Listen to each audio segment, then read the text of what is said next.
They work hard, they play hard, they are dedicated, they are committed. Against all odds, they keep their ambition burning. No one can deny their passion.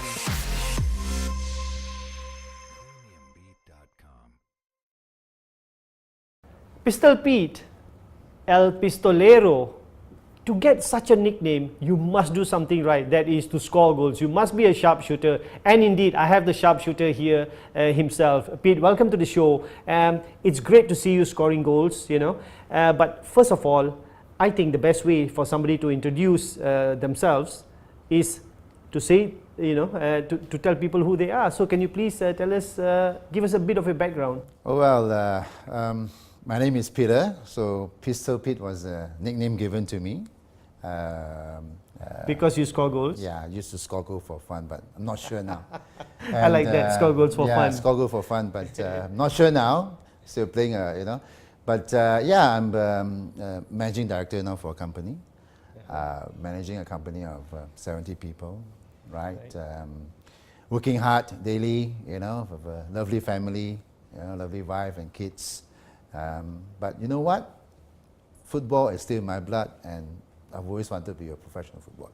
So let's go back to that. Let's go back to your childhood and your love for football. You know, can you take us back there and tell us why it was football and why are you so passionate about it? Yeah, I mean, I could remember the days in the 80s, Shabi. I was schooling in Singapore, you know, and back then there weren't any live telecasts of football games like we used to have now in the Premier League, right?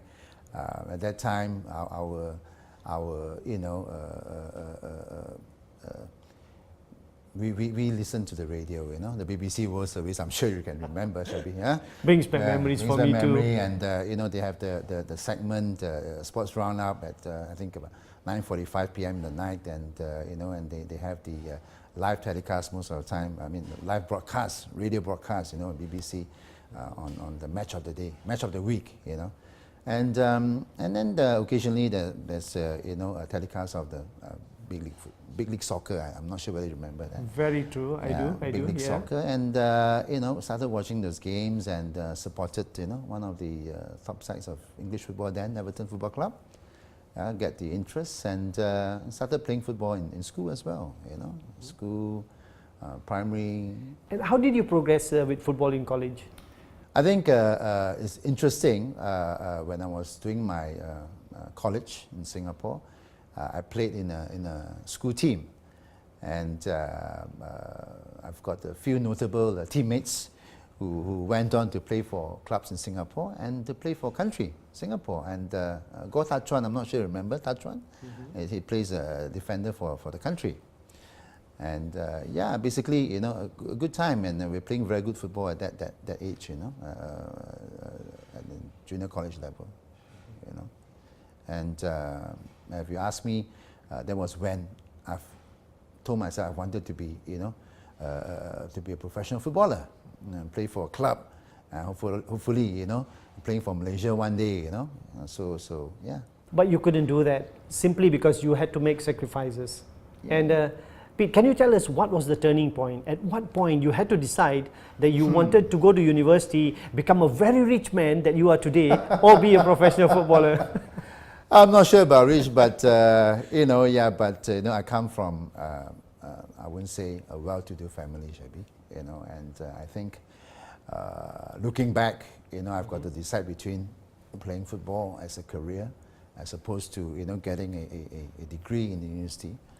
And upon graduation, getting, you know, a job and, you know, start being a breadwinner for the family, because I was the only son in the family, and you know, and I've, you know, my dream was to play football at a very high level, and parents couldn't afford to send me to a football school in UK, but you know, there's too much of an asking, so I guess that would be a sacrifice I've got to make, you know.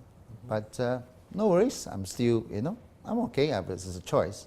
But there's still a lot of football left in me. Oh, that's fantastic. So Pete, you are a successful entrepreneur now. You have a wonderful family, but you still are so involved in football.